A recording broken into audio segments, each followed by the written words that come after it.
Hello, everyone. We are live on Facebook, and as soon as we see our photo come up on Instagram, we will go live there too. Welcome, welcome, welcome, welcome. We are so glad you're here. Let us know that we are live. Let us know that we are live.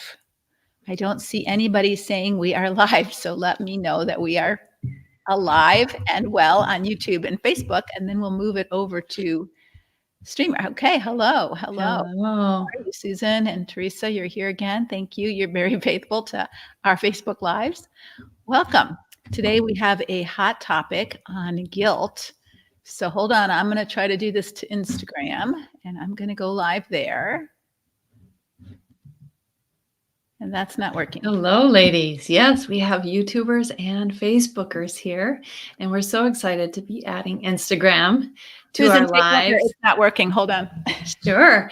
And Leslie and I are just here today to talk to you about self-care and the guilt that may arise from caring for yourself well. So I just want to ask you all, what does self-care mean to you? That can get kind of muddled in today's society. What is actually self-care? What are your favorite self-care go-tos? What does self-care look like to you? Go ahead and put that in the chat. We would love to see that. Susan, I'm going to go off the screen for a minute and fiddle with Instagram, but you keep going, okay? I'll be right back, guys. Sure. All right.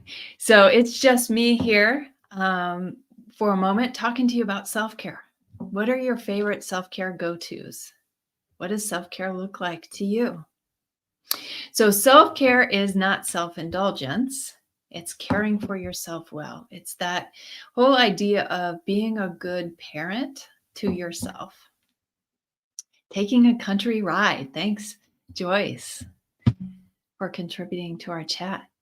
Yeah, so I'm wondering, what about that feels good to you? A nice cup of coffee and a quiet time before the house awakes. Going for a 3-mile jog, exercising, getting out in nature. Bubble bath, slowing down and reading. Yeah, those are all great things. Stewardship of myself, time alone, nurturing myself with beauty. Yeah, long bath and time with friends. These are all really good things. And I love that terminology, stewarding myself. Excuse me, because I believe God is calling us to steward the temple that he's given us. The Holy Spirit resides in our bodies, and we are the temple of the Lord. And so caring for the temple well is so important. Time to pray, Bible study, eating a good diet, exercise. Absolutely. Hi, gang. I'm back. We're not going to get on Instagram today. It's just not going to happen. We would have to shut down and start all over again. So we're just going to stay put in Facebook, and that's fine. Facebook and YouTube, that's fine. They can come find us here if they want to hear about it. Absolutely. So we've just been reviewing some of what self-care looks like. Self-care is not self-indulgence, but it's actually parenting yourself well, taking good care of your health, stewarding that temple of God that we've been given. Mm-hmm. So why in the world would anybody feel guilty about that? Why in the world does anybody struggle with feeling guilty about self-care? Or maybe this group doesn't. By now you've been listening to me for a while. Maybe that's not an issue anymore. So how many of you do? Let's see hands. How many of you do feel guilty when you're taking care of yourself? How many of you feel guilty? And what do you think that's about? So Janice, you're saying I'm in survival mode. I want self-care, but I don't do it. How come? How come? Especially when you're in survival mode. Especially when you're in survival mode, you have to do some self-care, right? Or you won't survive. Yeah. Is self-care selfish? Gabrielle says, I do feel guilty and selfish. I used to, no more. Sometimes if it takes time for my kids,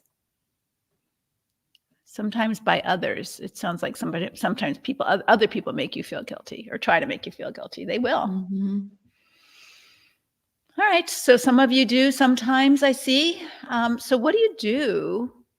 Those of you who have conquered guilt about self-care, and that you're not easily manipulated. How did you get over it? I don't feel guilty until someone makes me feel guilty. Lorraine says it well, because I always had to be the good girl and give and give and give and give and keep giving, right? And to stop doing that to take care of you was somehow labeled as selfish. Okay. Mhm. Susie says, because I keep hearing I need to work. For me, I feel guilty because household things don't get finished if I take time for myself. So household things getting finished is more important than taking care of yourself. So we have to gauge. We don't have time for everything, right? Even Jesus didn't have time for everything. So we have to decide what's most important, what matters most. That's really an important question that you need to ask yourself often. What matters most? Yeah. Right? And does getting everything done matter most, or does getting a good night's sleep matter most when you're staying up all night to get everything done? Yeah, that brings up a picture of Mary and Martha to me, Mhm. right? One is trying to get everything accomplished, make everything look great, and one is spending time and nurturing self and Jesus, spending time, right? Mhm. Mhm. Yeah. I've always witnessed my mom just overextending herself and was taught that means you love and care for others. Can you love and care for others and yourself? I mean, I think that's what the Bible says, love others like you love yourself, right? Love others as you love yourself. And I don't think it means an unhealthy love toward others or an unhealthy self-indulgence love toward yourself, right? So if you don't care about you in a proper way, how is it that you can care about others in a proper way? In a proper way. We talked about a chart that I'm going to show you today. So our Instagram fans are going to miss out on that. I'm going to show you that in a minute. But we really want to understand where guilt comes from, because guilt comes from some shoulds. Somebody can't make you feel guilty unless you have a should or a shouldn't, right? That's why psychologists have this phrase, don't keep shoulding on yourself, right? Because shoulds make you feel guilty. Now, whose shoulds are they is the real question, because God has some shoulds, right? The 10 commandments are the shoulds. Thou shalt not do this, thou shalt not do this, thou shalt not do this. Those are shoulds, right? And we ought to feel guilty. God has put a conscience inside of us that when we violate his laws, we should feel guilty. That's what leads us to repentance. But whose laws are you violating? Where are your shoulds coming from? Write some of your shoulds in the chat. For example, I should make everyone happy all of the time. If I don't, I feel guilty. I should get everything done before I go to bed. If I don't, I feel guilty. What are some of your shoulds? What are some of your shoulds?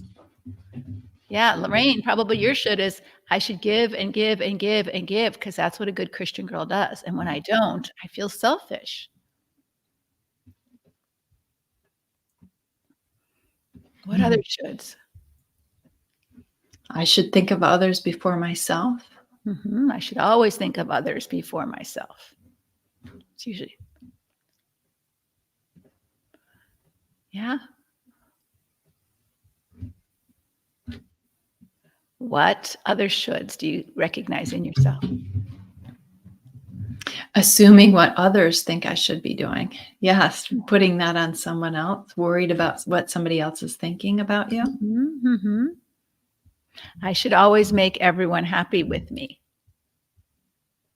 I should always do what they want, or I'm bad, or I'm not worth taking care of. I shouldn't spend money. That means I'm selfish. I should clean the house and listen like a wife does. I should not argue or talk back. Okay. So you can see where these shoulds are, right? And I would just encourage you to make a whole list of shoulds. When as soon as you're feeling guilty, whose shoulds am I violating? We were talking about this at Lisa's event. I was at Lisa Turkhurst's Haven House retreat last week, and so Joel, Molly, and Lisa and I were talking about guilt, because we were noticing that a lot of the women that we were ministering to that weekend were experiencing a lot of guilt, and so we were trying to talk about, where does guilt come from and how does it originate. And one of the things that I said to them is, at least my experience with the women at that retreat, is a lot of guilt was coming from, I should be perfect. Mm. I should never make a mistake. So they had made some mistakes in their marriages, or, I mean, their husbands made a ton of them too, but they were making mistakes in their response to his sin against them. And now they're feeling guilty because I should never, like, even if I take him back, now I feel guilty. I feel stupid because I shouldn't have fallen for his love bombing, right? Like, I'm not allowed to make a mistake. I should never not know. I should never, you know, fall apart and fall for love bombing. I should be better than that. I should be stronger than that. I should be more together than that. And so there's a lot of false guilt around Mhm. total unrealistic expectations of themselves, that somehow they're not allowed to be a fallible, limited human being and not know the future and make the best decision you know how to make right now. And it might turn out to be a wrong decision, but it's not like, oh, I'm so guilty. I should have known better. You shouldn't have known better. You didn't know better. Yes, Mhm. me, Shauna says. Yeah, Yes, I think me. that's resonating with a lot of women here. Yeah, yeah, and so that's we were talking to 50 women this last week, and it was resonating with a lot of them too. So ask yourself, when you feel guilt, what should am I violating? And it may not be God's should. It may be your husband's should. You should always do what I want. It may be your parents' should. You should always think of others before yourself. It may be your own should. You should get everything done. You should always do it right. You should never make a mistake. You should always know the right answer. Who's that? That's God. That's not you. Mhm. But we feel this false guilt when we fail to live up to those standards, right? They're not God's standards for you. They're either yours or someone else who's become God over you. Mm. Great point. Somebody else who's become God over you. How does that resonate with you? That they get to judge you bad, wrong, condemned. Mhm. You feel guilty. Someone said, someone makes me feel guilty. They only can make you feel guilty when you buy their should, Mhm. right? If someone says, Leslie, you should be on Facebook 8 hours a day, and I'm going to say, no, thank you. That's my boundary, right? And I'm not going to feel guilty at all because I don't buy that should, right? It's only when you buy someone should. Oh, I'm so disappointed in you. You didn't do this, didn't do that. And I'm like, should I do that, this or that? No, I don't think I should. So I don't feel guilty about that. You see, no one can Mhm. make you feel guilty unless you buy the should they're putting on you. Mhm. Yeah, Shauna's bringing up a great point because she had said she should die to herself, right? And so I love how you explain this dying to yourself and what that really means, because the Bible does call us to die to ourselves. And so people can get caught up in, I should die to myself. But what does that actually mean? Jesus tells us, he uses the illustration of a seed. So I don't have a seed here to illustrate this, but if you look at a seed packet, if you had like 5 different flower seed packets and you opened them all up and put them in a big pile, you wouldn't be able to tell one from the other, would you? All the seeds, sort of, whether they're big or little, they all kind of look the same, right? You can't tell what they're going to be. So Jesus says this, unless a seed dies, it's never going to become what God called it to become. So he's talking about this immature seed that's not matured yet. You don't know what it's going to be. So it has to give up its identity as a seed in order for it to become a flower, a sunflower, a rose bush, apple tree. It's never going to know what it's going to be. So dying to self, we've taught it wrongly as annihilation, like you have no Mhm. self. And it's not, it's transformation.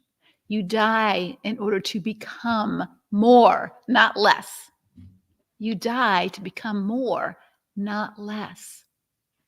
Jesus wants you to grow into your fullest potential. And you need some self care to do that, just like a seed needs to be watered, it needs sunshine, it needs good soil. You too need the soil and the sunshine and the community of support to help you grow into your best self. A baby isn't a best self. The baby is a wonderful thing, but if it doesn't die to itself as a baby and become a Mhm. toddler, It's going to, if a big grown-up body acted like a baby and was peeing and pooping and crying and whining and throwing a fit, we would know something's wrong with that person, right? There was something obviously mentally and developmentally wrong with that person. So in each developmental stage, you die to what you were to become not less, but more, a grown-up. I'm not the same person at this age, in this stage of life that I was in my 40s, right? Good thing. Good thing. That's God's plan for you. Mm. And men have not been taught to die to themselves, just women. I think we have a lot of immature men. In this culture, I think we have a lot of immature people altogether. Mhm. Men and women, we see them. They're acting like children who are grown-ups. Wah, wah, wah. I mean, it's unappealing, it's unattractive. And God's will for you is to mature, for you to grow up. And part of growing up, if you're a mom, how many of you are moms out there? You teach your child appropriate self-care in order for them to mature, right? Like, if you're wiping your kid's butt when they're 10, there's something drastically wrong with you or the child, right? You shouldn't be doing that. They should be doing that for themselves. They should be taking their own shower. They should be brushing their own teeth. They're assuming responsibility for their self-care, and they're not needing you to manage that for them anymore. All right, they're growing up, they're maturing. That's what dying to self means. You're dying to your immature side, your sinful side, and you're growing into more of a Christ-like, Christ-centered human being. But you're never going to be God, right? You're never going to be God. Mm. Help. I think that's so powerful to put this in the context of self-care. If you're that seed who needs to become an oak tree, what do you need in order to mature to be what God's calling you to be? What are those things? So there's some basics, right? Healthy meals, sleep, reflection, right? Those are just the basics of what we need. Mm-hmm. So I promised you that I was going to draw this chart for you. Then I think this will help you. And then we're going to move to Q&A.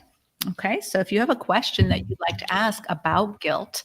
Oh, before I do that, let me just say that one of the reasons you need self-care and you need to be able to do it without a guilt trip is that we're going to be doing a workshop in 2 weeks called I'm Not Okay. He's Not Okay. I'm Not Okay When You're Not Okay. Because people impact us. And when you're living with someone who's destructive, whether it's an adult child, whether it's an adult parent, whether it's a marriage that's in serious trouble, it's impacting you negatively. And if you don't value your self-care, you're going to start to fall apart. Or if the person in your life makes you feel guilty, or you accept that guilt trip for taking a break or taking care of yourself or separating or doing what you need to do to steward you, and that makes you feel not only selfish, but God's mad at me. Like I'm being ungodly, I'm being wrong. This is going to torment you because you cannot change the other person. You can only change you. I can't get into all of the topic of our workshop, but if you haven't signed up, we've had 1,000 people sign up already. So I'm really thrilled with that. But you want to save your seat at our workshop. It's the Tuesday before Valentine's Day. So it's the 13th of February. I'm doing 2 times at 7:30 p.m. Eastern Time and at noon Eastern Time. And we're going to be talking about I'm not okay when you're not okay. Defining my problem, your problem, and our problem. Because sometimes what happens when you're not okay, when someone else is okay, you sacrifice your self-care or you sacrifice even your own well-being in order to try to change the other person, which doesn't work. And then you end up feeling horrible. They don't change. And then you're still not okay. And they're not okay. And you are in this vicious cycle. But as a Christian woman, we've been told that that's a good thing, that we should sacrifice ourselves to try to help them, to try to change them, to try to pray for them and stay with them and try harder and give more sex and do everything to make their life better. And maybe then they won't watch so much porn. Like somehow they're not okay. And it's your job to fix their not okayness. But of course, you're not okay with their porn. But what do you do with this? And we're going to unpack all this at the workshop. So if you are resonating with, oh, that's me, I need to sign up for this workshop, go to leslievernick.com/join webinar. Join webinar. It's going to be a webinar format off of Facebook Live, off of Instagram. It's going to be on a private site. That's why we need to collect your email address so we can send you the link for the attendance for the workshop. And if you don't sign up, you don't get to attend. And we really encourage you to attend live, because just like these lives are very informative and instructive, not just because Susan and I are teaching you, but because you're learning from one another. Like, oh, wow, she said she did this for self-care and I could do that. Or, wow, she said she didn't let that bother her because of this, this, this. I shouldn't let it bother me because I can learn that too, right? And so you're learning from one another by being present. So be present at the workshop and the webinar. You will learn a whole lot by being there. Again, it's 1 week from this Tuesday. So it's a week and a half away, and it'll be about an hour. You'll get a workbook to take notes, and I will stay, and we're having 2 coaches stay afterwards too to answer your questions. So please show up. So I promised you a chart. So I'm going to show you a chart that I actually teach at Lisa's event that may be helpful for you to understand where selfishness might be unhealthy. Okay. I mean, selflessness, selfishness, we know is unhealthy, but we've been groomed as women to be selfless, right? And I saw some of the things in the chat where I should be selfless. I should be selfless. I should be selfless. My mom taught me to be selfless, and I feel guilty when I'm not selfless. And so I feel selfish. So let's just draw this chart. I'm going to try to draw it while I'm talking. Keep this straight. Okay. So this is like a ruler. Okay. So we're just going to do a straight line, and we're going to make the middle of the ruler the 0. Okay. And now we've got 1, 2, 3 on this side of the ruler. And we've got -1, -2, and -3 on this side of the ruler. And we're going to call this our selfish ruler. Okay. So we're talking about selfish today. All right. And so make that straight. Everybody can see that. Okay. So what does healthy look like? So if we were healthy, we would be right around there. Okay. So over here is what we would call narcissism. Okay. And you're not qualified to diagnose that. But when somebody's really, really absorbed in themselves and entitled and not caring about other people, they're somewhere on this side of the chart, right? They might not be all the way over here. They might be here, but they're still pretty tough to live with. Here's where we make a big mistake. We think the virtuous place is way over here. But psychologists would call this section codependent. And codependent necessarily doesn't have anything to do with addictions. I mean, it was coined in addiction literature, but really codependent, D-E-P-E-N-D-E-N-T. It's hard to write and talk. Codependent means an absence of a relationship with yourself. Like you have no relationship with yourself because you're so busy trying to fix or please the people over here. You've become nothing. And what we've done is this dying to self theme. We've said, oh, this is virtuous. You're such a good woman because you don't have a self, because you're just all about making sure everybody else is happy, which then you attract all these people because they can use and abuse you and you let them. So that makes you just as unhealthy if you're over here as the person who's over here. You're just on a different side of the unhealthy factor.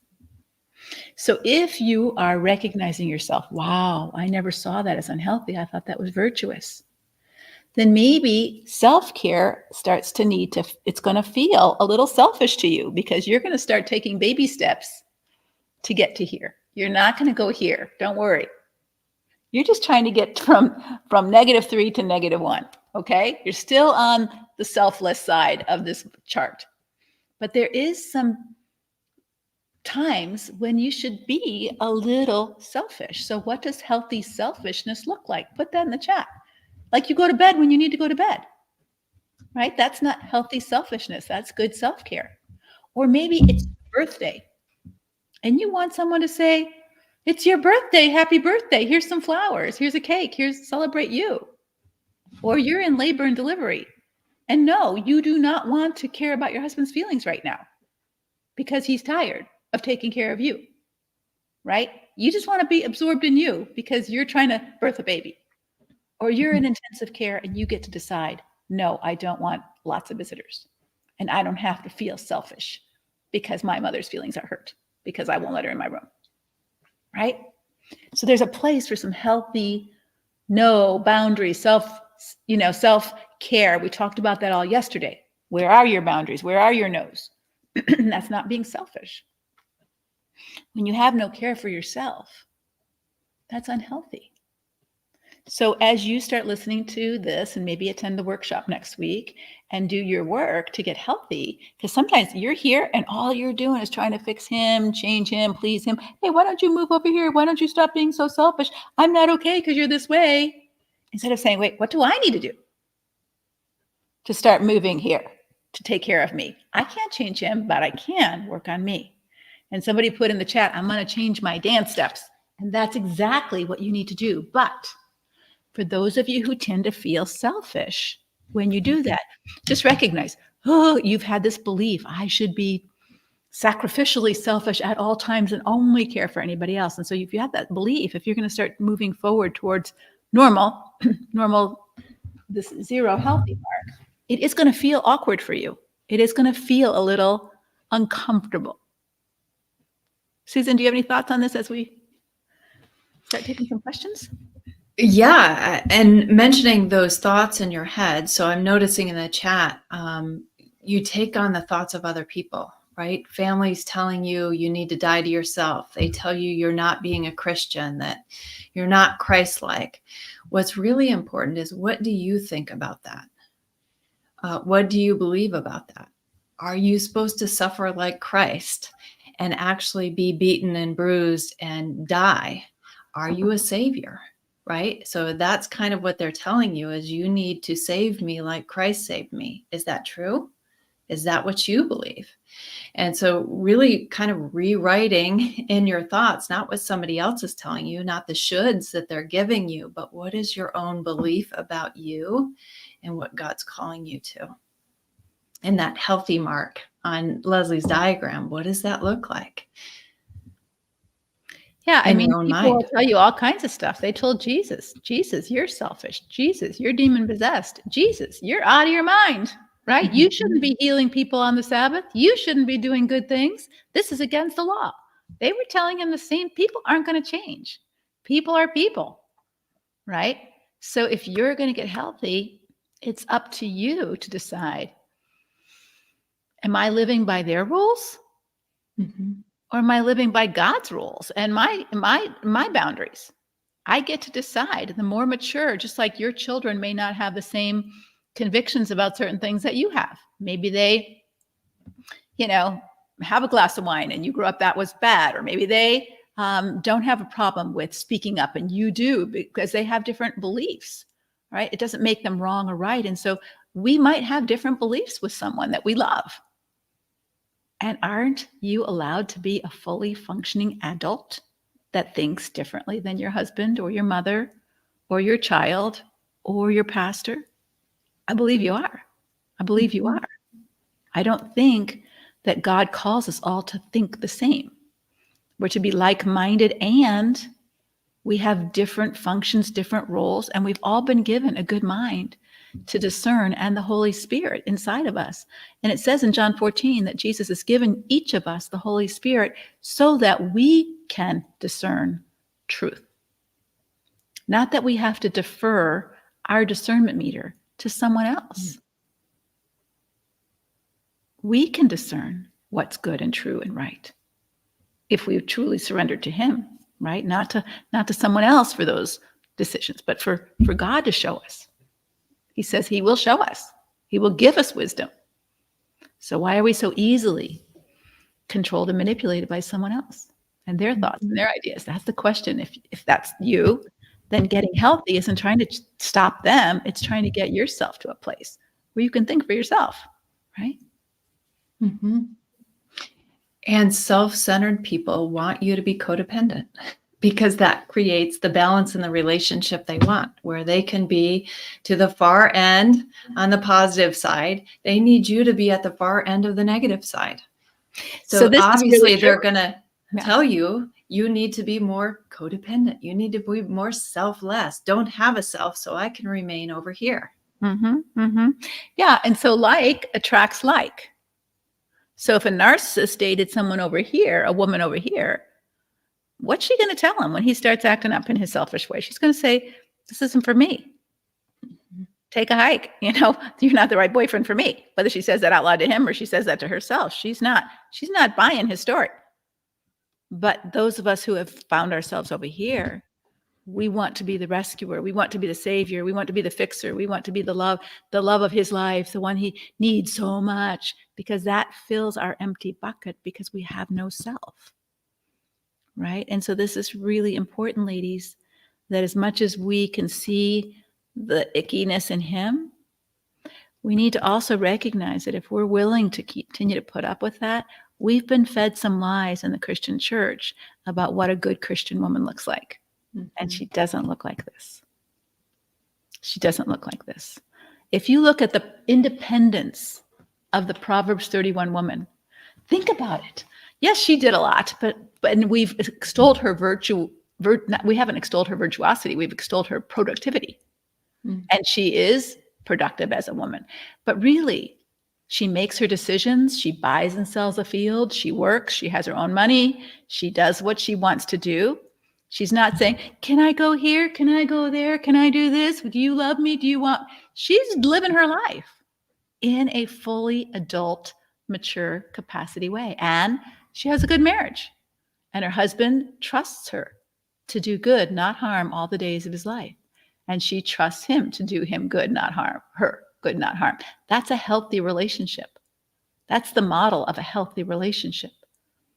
She's not kowtowing or deferring or becoming a child now that she's married and I have to ask my husband the simplest decision because he's my head and I can't decide for myself. Of course you can. What would you think of an 18-year-old who asked you, Mom, should I do this or should I do that, when it's a simple decision? They should be making those decisions by now.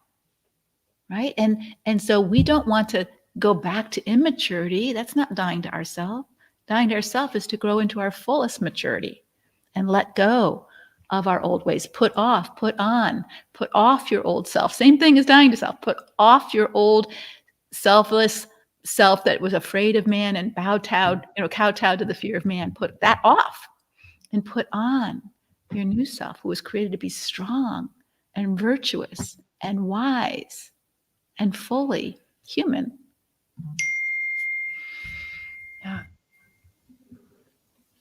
Yeah, finding a lot of this stems from fear, of course.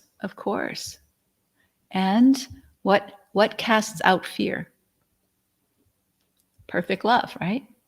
But here's where the rubber meets the road, ladies. It's not a person's love that'll fill you with courage. It's God's love, right? So that's where yesterday or Monday we talked about, or Wednesday we talked about fear, being the boogeyman in our spirits to keep us small and controlled, right?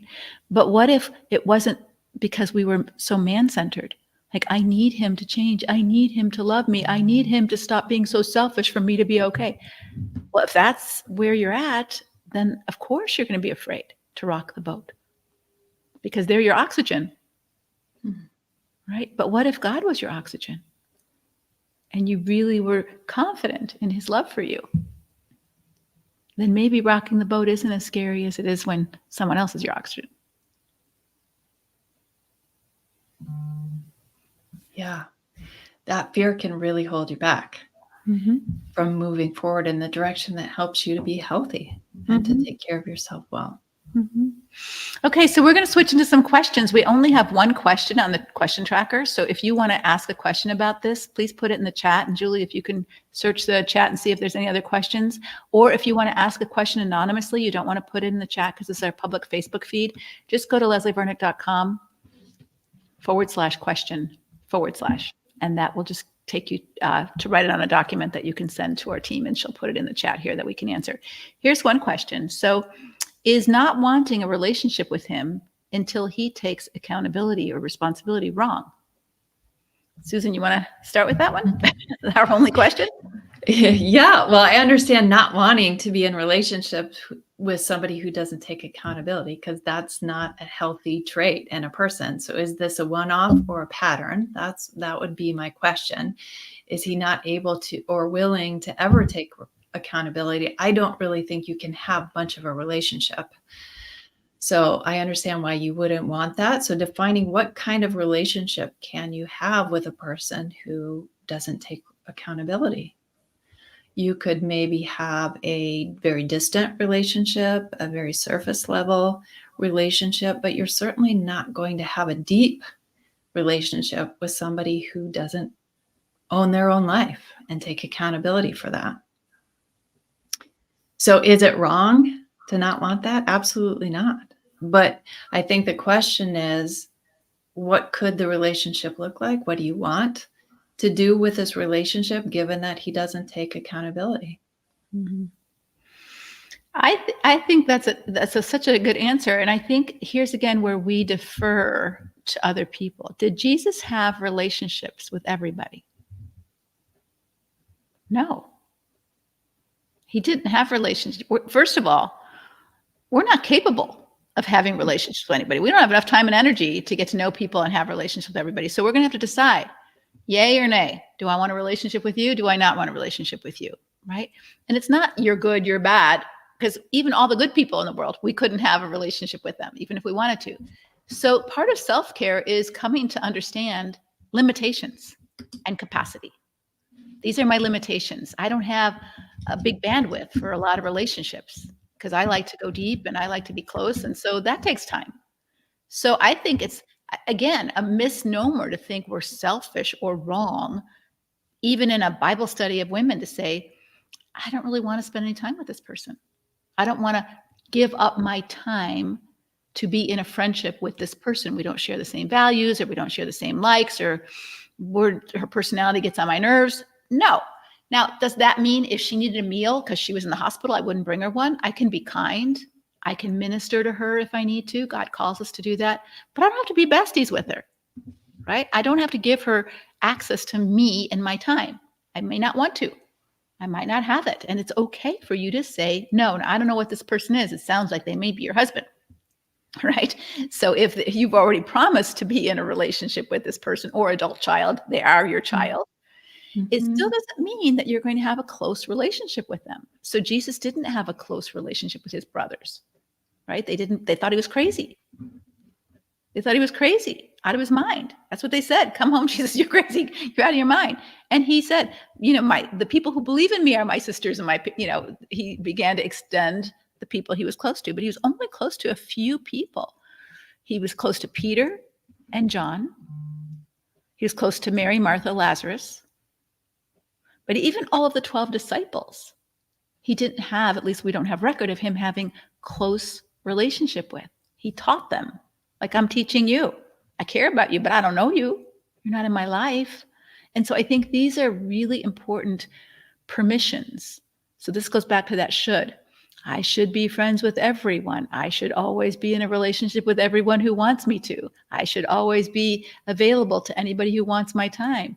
Your money's not available to everybody who wants it. Why would your time be available to everyone who wants it? Or your energy available to everyone? This is called stewardship. Am I selfish for stewarding my resources? No. I'm responsible to steward my resources. That's what an adult does. Right? And so I think this is really important for you to do that. Now, if it's your marriage partner, that makes it really hard because you can't have a relationship with someone who doesn't take responsibility for themselves. Why? Because you're both sinners. And every relationship needs some maintenance and repairs. Just like your house needs maintenance and repairs, right? If you're going to live in there long term, it needs some maintenance and repairs. So if he's not willing to take any responsibility for the maintenance and repairs of your house, what's it going to look like after 20 years? If he's not willing to take any responsibility for the maintenance and repairs of your marriage breaches, what's your marriage going to look like after 5 years, not 20 years? Your house after 2 weeks, if no one cleans anything up, is going to look like a mess and it's going to stink. And that's what happens to relationships where someone is unwilling or incapable of taking any responsibility for their mess ups. And we all mess up. It's not like you're going to marry a perfect person or be in a perfect relationship or have a perfect husband or you're going to be a perfect wife. It's not. It means that when you're in a relationship with someone, you take responsibility for your side of the Mhm. street, and you work at it so that that relationship is repaired and maintained. Absolutely. It's a key component of a good relationship, taking accountability. Mhm. All right, let me read this for you, Susan. Thank you for your wisdom. I finally feel seen. I married my high school sweetheart 15 and a half years ago, and our life together has been unstable. He recently looked at naked photos, my guess porn sites, and it's made our life so much worse. He emotionally abuses me almost daily. I started recording conversations because he was making me feel like I was going crazy. Now he calls me abusive, says I'm gaslighting, that I have NPD. It's so destructive for me and our 3 kids, but I can't afford a divorce, and the thought of not seeing my kids daily hurts more than what I'm enduring. So I don't see a question here, but do you have any comments for her, Susan? Well, what does self-care look like in the midst of this kind of relationship? If you're deciding that you want to stay, I think you'll have to settle on some intentions for yourself and your self-care so that um, you're not distracted by this, because these are destructive, abusive behaviors, right? So it's there's got to be some sort of boundaries and protection for you, some sort of safety plan and care for you to be able to endure this. If you aren't ready for a divorce, so I would be careful about those. I can't afford divorce. A lot of women find ways, if they need to, if this is a matter of safety, to get a divorce, right? There's some free support out there, legal support, to figure out how can you draw up the papers yourself so that it, costs hundreds of dollars, not thousands of dollars. Um, and I get it. If he's not a safe person for your kids, why you would be concerned about that. So I don't know all the details in that, but I would really challenge you to think through what kind of self-care could you have? Are you feeling guilty about the possibility of leaving? Is that what's holding you back? Are you feeling guilty about taking care of yourself and what that might look like? I know that's scary. Self-care in Mhm. this situation can be hard. Yeah, and I really want to echo what Susan says. So here's what happens when we get scared. Then we stay paralyzed. We don't do anything. So I would encourage you to read the book of Ruth, because this is a story of 2 women who were in the midst of a scary moment in a patriarchal culture, which we have a patriarchal culture still, but not like then. All right. So in that Mhm. culture, women had no rights. They had no inheritance rights. They had no property rights. That's why you had to have a male child, because he took care of you when you were older. And still in Asian cultures, that's still very prominent. So Ruth and her mother-in-law Naomi are both widowed and childless now. Naomi has no more children to help her daughter-in-laws have a child, and her 2 daughter-in-laws have no children and they're widowed.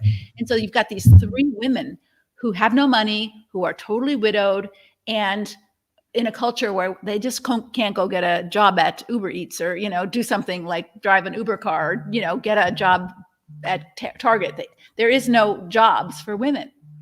And so what do you do when you have no obvious answer? Well, Naomi says she's got her answer. She says, hey, you go back to your family, and um, I'll take care of you because you're the female and you have to go back to your family of origin. I'm going to go back to my relatives and they'll take care of me. Like, very dependent, but this is what I'm going to do. And Ruth makes this courageous decision. Now, it doesn't say, but I'm making this up in my head. She knew what was back there. Maybe more abuse, maybe more whatever. I don't know. She knew it wasn't good. So to her, option A, go home. Naomi's telling me to go home. She's going, not going to do it. Option B, scary as heck. I don't know what it's out there. Naomi and I are just going to be going to Bethlehem. I don't know what Bethlehem looks like. I'm a foreigner. Am I going to be accepted? I don't know what's. She makes the best decision in that moment that she can make. I'm going this way. I'm not going that way. I know is bad. So you're sort of at that same crossroads. Staying, is bad. So she doesn't figure it all out. She just trusts God and she makes the next right choice. So she goes with Naomi to Bethlehem. And then what? She doesn't have all the answers. She doesn't know what's going on. Nobody knows her. She doesn't know anybody. People know Naomi. So Ruth has some credibility there. They had a place to sleep. I'm not sure where they slept, but early the next morning, they got up. And what happened? She's hungry. Naomi's hungry. They have no food. So wherever they stayed, it wasn't a B&B, right? They were hungry. They couldn't go to the buffet. Nobody took care of them. So what did Ruth do? What was her next right decision? She took care of them. She said, self-care is important.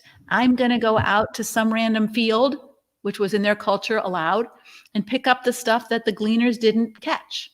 And I'll be able to pick up enough for us to eat breakfast. One decision at a time. And it says in the Bible, if you read in chapter 2 of Ruth, as Ruth was making that decision, as it so happened, she picked the field of Boaz. Now, Ruth didn't know that. She's just taking the next step. But girlfriend, I just want you to encourage you that God knows your story and he knows where he's leading you. I will instruct you and guide you in the way you should go. I will counsel you with my eye upon you. When we live in fear, we don't take steps forward. When we live in faith, we take steps forward. Proverbs 20:24 says this. The Lord directs your steps. Why try to understand everything along the way? You can't. Mm-hmm. You can't. So I would encourage you. What do you need to get safe? That's your first step. That's your first step. So it might be calling a domestic violence shelter. And then that might open up the next step and the next step and the next step. But if you just stay living stuck in fear, if Ruth had just stayed in Moab, not going home, not going to Bethlehem, just stayed there, her options are becoming smaller and smaller, right? And she's not probably going to land in a good place. So I would just encourage you. You don't know the whole story. You don't know the whole outcome, but take the next right step. Such good advice. That moment by moment walking with the Lord. Mm-hmm. And it's scary when you don't know the outcome. Yeah. But when we have God on our side, we know he's leading us in a good direction and that he will provide. Mm-hmm. And it's amazing how he does that. It is. And we walk by faith, not by sight. But we do walk. Mm-hmm. And we get paralyzed by fear or someone else's guilt trip that we're self-stewarding. I'm walking toward safety. Ruth is walking toward an opportunity that she knows isn't this way. She's going to go this way. She doesn't know what the opportunity is. She doesn't know if she's going to be raped along the way or not. She doesn't know any of that. But she knows God, and she knows God knows her. Even Hagar is in the wilderness, and she's got no water, and she's crying, I'm going to die. My kid's going to die. And then she says, the God who sees me. Mm-hmm. And God gives her her next right step. So I don't want you to live in paralyzed fear, and neither does God. Take a step forward that you know is the right next step. You might not know the whole picture, but the next right step. I think if you're a wise woman who knows the word of God, you know the next right step. The prudent see danger, take refuge. That's the next right step if you're not in safe places. Okay? All right, next question. Let's see. Here's a good one for you, Susan. Can a person who's narcissistic role play or fake it if they see you're no longer feeding into their abuse? Well, I think that's a key component, right? Is to switch to manipulate you in the way they need to in that moment, right? To get what they want. So if they need to switch tactics, they're going to switch tactics. I think they have an incredible ability to read what you're thinking and feeling so that they can maneuver you in the way they need to. And so if that means faking it or role playing and saying what you need them to say in that moment, absolutely. They will do that. And so how you handle that is you just don't fall for it. And you say, wow, thank you for treating, enjoy the moment. Like, okay, he's not being mean, he's being nice, but don't fall. Oh, he's changing. He's not changing. He's manipulating you to not file for a divorce, or he's manipulating you to not call the police, or whatever he wants. That's what he's doing. And as soon as you say, no, I'm not going to do that. Like, here, sign this prenup, or here, sign this, divorce paper, here, sign this loan for the home equity loan, and you say, no, I'm not going to do that. Did you cancel the appointment with a lawyer? No, I'm not going to do that. I'm going to go see what those options are, because I don't know if you're really changing or you're just pretending. A normal person would say, I get that. A narcissist will go back to then another tactic to manipulate and control you. So if love bombing doesn't work, so all you have to do is say no a couple times and you'll see who he is. Right? That's all you need to do. It's real simple. Just don't cooperate with their agenda and say, no, this is what I'm going to do for me. And they will come back with full force. Mm-hmm. Yeah. So that abuse can look really nice and feel really good, or it can be really scary and fearful. Mm-hmm. Either way, but it can still be abuse. Yeah. Yeah. So we're going to wrap up now, but we would love to hear, what was your biggest aha moment from today? What was your biggest takeaway? I think that, if Susan and I are spending an hour with you teaching something from God's word about relationships, about you and your relationship with yourself and your own guilt trip, or you and your relationship with someone else who's giving you a guilt trip, or you and your relationship with God. God is all about relationships. He's all about creating healthy, safe, trusting relationships. And he's also very aware that not everybody is safe or trustworthy. Jesus himself didn't trust people. You're allowed to not trust them either. That's part of good self-stewardship. So don't feel guilty that you don't trust your husband, right? He has not shown you he's a trustworthy person. And the Bible tells you, don't put your confidence or trust in untrustworthy persons. It says that in Proverbs 25. It's like walking on a broken foot. It's like chewing on a broken tooth. It's stupid. Don't do it. Right? But yet we've been told, love believes all things. And so we go into this cognitive la-la land thinking that that's godly. We've shut off our brain. And God is saying, be alert, be wise, know what's going on. So what's your aha moment from today? What's your saying no is not selfish? What's your biggest takeaway from today? I need self-care. I am stressed right now. So Janice, you've been with us for a while. What could you do to take care of you? And sometimes it's the smallest thing, like just change your breathing style. Do some box breathing. Do some box breathing. And if you don't know what that is, Google it. You'll find it. It's Navy SEALs use box breathing to calm themselves down when they're stressed. They need self-care in that moment because they're about to shoot a gun to a kid and they don't want to make a mistake. And they're all stressed and they don't have a whole lot of time to say, I need self-care. They've got to do it right in the moment. And they do box breathing right in the moment to calm their body down so that they can make a good decision. You can learn that too. Shauna says, dying to myself is growing into maturity, not about not having a self. Yeah. Trust the Lord, not my husband, because he's been so untrustworthy. Don't fall for the manipulation. Shauna, I hope you can really stick with that because that's a huge takeaway for you. Yes, I do know what box breathing is. I can do that. All right. There you go. We've got a link for box breathing. For those of you who don't know what that is, in the chat, Julie has put a link in there that you can learn box breathing. All right. If you pray for wisdom, God will give it. He tells us in James 1, if anyone lacks wisdom, let him ask. God is a generous God, and he gives generously to you who ask for wisdom. We don't give people unlimited access to our bank account, so why would it give people access to our time? Yes, Jane, that's an aha moment for you. That was a big aha moment for me when I learned that too. I'm like, wait a minute, I only have, $1,000 in my bank account. I can't lend you $1,500 or even $500, and I only have 24 hours in a day. No, I can't spend an hour on the phone with you. And it was just like freeing to realize I get to decide that. I get to decide that. How I steward my money, my time, my body, my energy. It's life-changing once you get that. Yeah. How can I watch and rewatch this? Julie, do you know how they find the Facebook Live? You'll get an, if you're on our email list, you will get an email saying, here's the video that Leslie and Susan did today. So it'll have a link right there to the replay. If you're not on our mailing list, where do they find that in Facebook? You know? So they just can go scroll on Facebook and it will be there. Okay, so just scroll up to, on this page and you'll see on the videos. You can just find it. All right.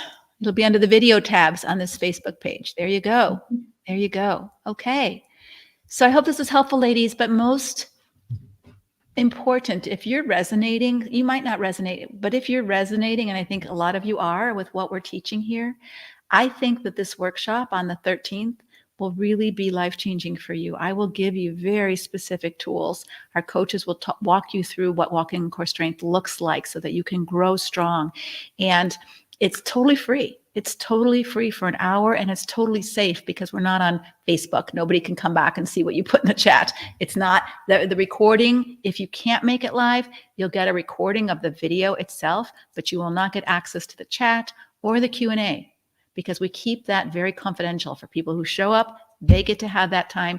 People who don't show up, I don't want people who don't show up who just want to listen to somebody else's question. That's not fair for you. We want to make sure that you feel as safe and as private to ask your question. And we do ask it in writing as well, so you don't have to get on the microphone and talk it. But it's really important to you to do that self-care for you. If you're not okay when someone else in your life is not okay, just like Janice was saying, I'm all stressed out and yeah, this happens. I get stressed out when my adult children are not okay. I get stressed out. We do get triggered by other people's sin, by other people's anger, by other people's foolishness. And how do we learn to take care of us so that we can handle that in a wise, godly way versus going into rescuing, caretaking, sacrificial suffering mode, thinking that that's biblical when really it might be unhealthy. And so if that's you and you really resonate that I'm getting triggered by a lot of people, a lot of things out there, and I'm not okay. How do I learn to be okay when this isn't okay? And that's what we'll teach you in the workshop and give you tools to move forward. All right. So please sign up. If you know a girlfriend that might really benefit from the teaching in the workshop as well, could you invite her to attend as well? We would love to minister as many women as possible. So we're going to be doing a Facebook Live again on Monday. And let me tell you what the topic will be. How do I anchor in God's presence? We've talked about becoming God-centered. We've talked about taking the next right step, trusting God. But this requires not the relationship with your husband or the destructive person in your life to change, but it may require for some of you your relationship with God to change, right? Like, how do I trust God? I don't trust him. I know I can't trust him, but God says I should be able to trust him, but I don't. How do I really learn to trust God so that I can be that God-centered woman and anchored in him so I don't get so wobbly when life is wavy or stormy and not turning out the way I want, whether my marriage is, or my adult children or my adult parents or whoever in my neighbors, our nasty neighbors. How do I learn to get into that pocket of serenity even when the storms are out there raging? So we're going to talk about that on Monday. So I hope you show up same time. It will be at 12 noon Eastern time. So hopefully we'll be able to connect to Instagram by that time. We'll figure out what we did wrong. And we're still learning. Tech is not my thing. You know that. So we're learning. I was proud of myself for 2 days to be able to do it. Susan, anything else you would like to say in closing? I think it's such an important topic. How to be okay, how to anchor in Christ when those messages are coming in, those shoulds from other people who are not okay with you. How do you be okay in Christ and with yourself? So important. I hope you join us for that workshop. It's going to be amazing. I have no doubt. So go ahead and go to leslieburnick.com/join webinar if you want to be included in that. Yeah. And again, we hope to see you live on Monday for that Facebook Live again. But the webinar you have to sign up for. And that's on Tuesday, the 13th of February. It's a week from Tuesday. So Monday, we'll do a Facebook Live. Tuesday, we'll do Facebook Lives all next week just to help you get prepared for the webinar. We kind of give you a little bit of preview of some of the teaching we'll do deeper in the webinar so that it doesn't come as like, I never heard this before. You've heard that before because you've been here. And so you'll get a deeper understanding of it. You'll have verses up there that help you anchor to the truth. We really want you to be a biblically sound, wise, God-centered woman at the end of it. And I think we have a pathway to help you get there. So please sign up so that you can grow into the woman that God called you to be and you're not stuck staying a seed the rest of your life. All right. All right. Take care. Thanks, Susan, so much. All right. Bye-bye. Thank you, Leslie. Bye.